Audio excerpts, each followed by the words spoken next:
It's a beautiful near sunset here at Watchman Ranch. We have just added this 2021 Model Y long range.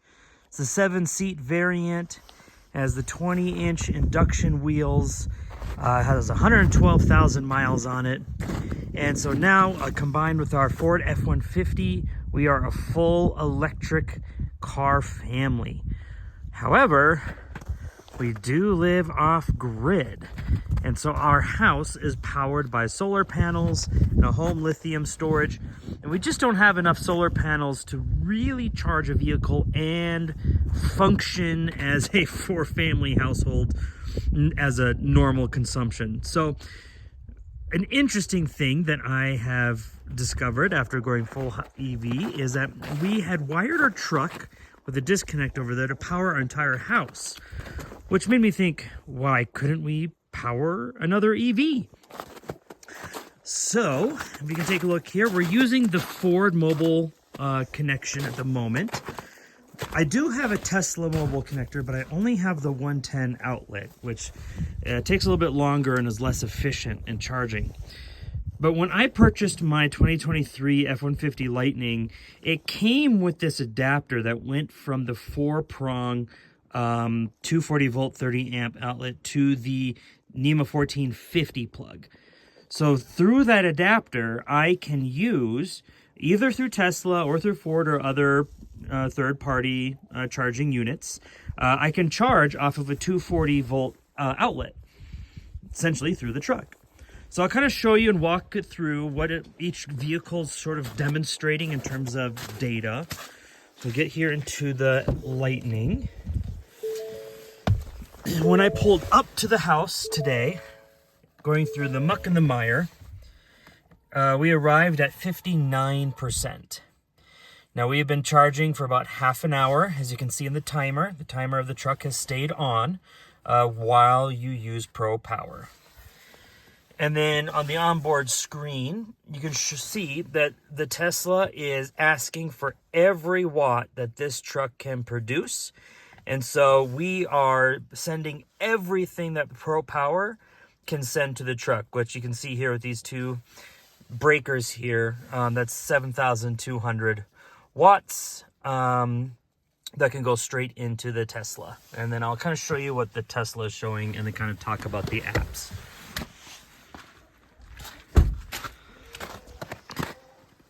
And again, here on the Tesla, you know, because this is the Ford's mobile connector, it's the J1772, so I'm using the Tesla adapter. So lots of adapters going on to make this charge possible.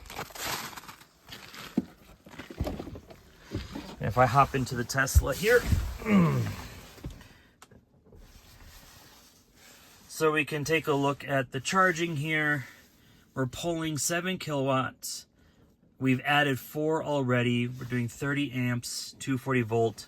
So we are essentially acting as if we were pulling from, you know, a garage charger that you would have. And it just happens to be coming from the F-150 Lightning. Now my wife needs to do some errands in town tomorrow, so I'm gonna just have her charge limit to 80%.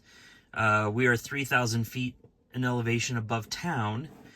So on a really good regen day, at least with our Model 3, back when we had that, we could regen at least 5 to 8% back into the pack. So I expect that tomorrow, when she heads into town, she'll be easily at 85%, which is more than enough she needs to do for all of her running around. But this does mean is that we could prepare ourselves for a long-distance trip by leaving the house at 100% because of the aid from the F-150 Lightning. What's really nice, too, is the apps that we have on our phone, at least for the Tesla side of things, can also kind of help us monitor that data.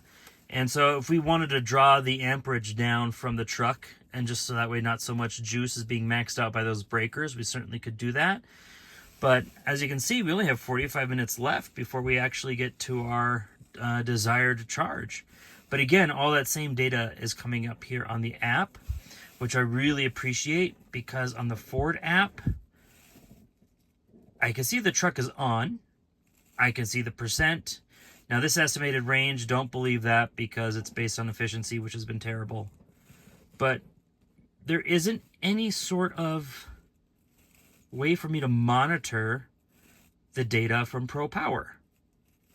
So, unfortunately, that used to happen in the app back in the original version.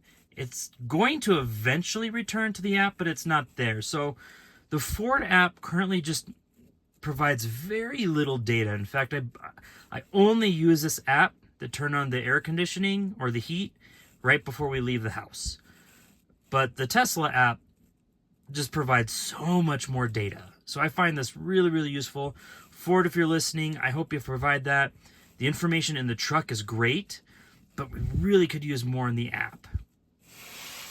So this has been a phenomenal test. So the Ford F-150 Lightning is a champ as an EV power producer. I can power my entire home on a big snowstorm. We can charge up our other electric vehicle. 2 permanent motors means I'm basically driving 4-wheel drive the whole time.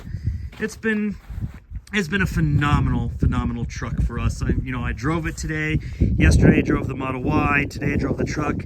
I still love the Lightning. It doesn't have the software. It doesn't have the packages that Tesla does in terms of EV ownership, but it is just a heck of a truck. And that's really all we need for being up here in the mountains, is just a really good truck.